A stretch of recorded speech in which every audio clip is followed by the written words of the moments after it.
سكان حالة دولنا أصو قيمينو أرنت شعبك إيه سيدي إياغا لفتوضا بان إذا ماذا وضا شقين توضي يتحال لفتركاذا هنا كا براروجين وحنا يسكا ويدين وحاولوا ميمسا وحايا إنان سنقون تغنى إيا باركا إيا كامكي عصبا إيا بالغابكا إيا قود هاد عيدا كالدفاعية ظهر سيئين يسوي دياريين حول الله عصوان هذا رجالين أنا بالله بدون سير الله بالله بالعادي لا إله تتكلفت الكوضة إن الله فضيديو ودوينك يسوي مرياني قناعسي وحوى عواشدت كبضان أي بدك يجرجرتي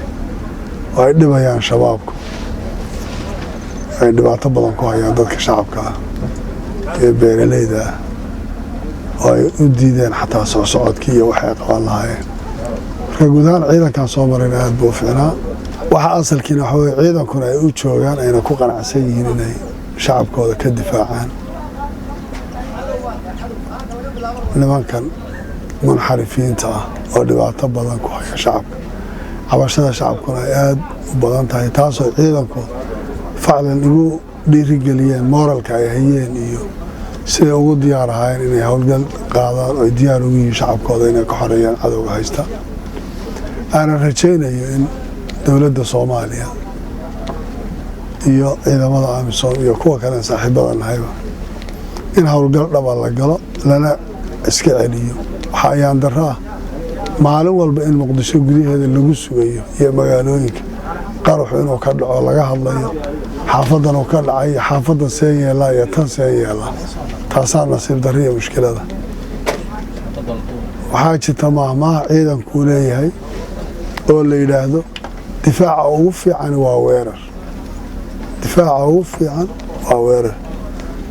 the best defense is offensive bayladan waa qaacida askariya weey sababtoo hadda difaac baan ku jirayaa tiraado xeradan ku jirayaayo magaaladan ilaashanaya xukuuma soconaya sidaa daraadeed waxaan aad ugu boorinayaa ciidamada Soomaaliyeed gaar ahaan xoogga dalka iyo ciidamada qaranka iyo kuwa dawlad goboleedyada iyo kuwa kalaba in dhufaysada laga baxo oo loo baxo in cadawga loogu tago goobihiisa ee inaan ku sugin xeriyaha haddaad tiraahdo xerada gudaheeda iyo magaaladan difaac ka galaya ma samayn karaysid amniga magaalooyinkana lama sugi karayo haddii aan banaanka loo bixin taas waan ku celcelinayaa dawladda federaalka waxyaalahan ku dhaliilayno ama CAC ahaan aan annaga iyo dawladdu isku haysano arrinta amniga kowka maalin walba arday baa jaamacad lagu dilay gabar baa la dilay qarax baa dhacay mas'uul baa la dilay xildhibaan baa meelo loogu xiray waxaasoo dhan waa wax u baahan in banaanka loogu soo baxo waan ku celcelinayaa waan ku booriyayaa go'aanka CAC-duna wuxuu ahaa in si dhaqso ah howlgallo loo qaado oo cadowga lala dagaalamo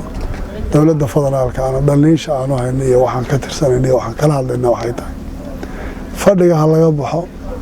weerar midaysan ha la qaado iyadaa liidhka iyo hogaaminta iska leh ciidamadan amisom ee faraha badan ee joogana ha lagu booriyo ha lagu riixo inay dhaqdhaqaaq sameeyaan oo ay baxaan oo dowladdu ha qaadato hogaaminta laakiin waa aad ba ayaan darro u tahay in meel la fadhiyo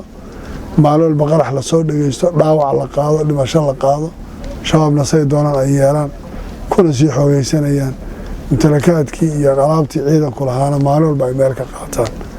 marka taasaa asalkaygu ahayd waxaan aniga safarkaygu ahaana wuxuu ahaa inaan ku booriyo oon ku dhiirigeliyo ciidanka Jubbaland iyo kuwa kale ee sanada la joogaba inay howlgalkoodana sii xoojiyaan waxay u dhimanayaan ee u difaacayaan ee u socdaan ay tahay shacabkooda inayna dana gaaro iyagu kala yihiin inay jirin aad baad u mahadsantihiin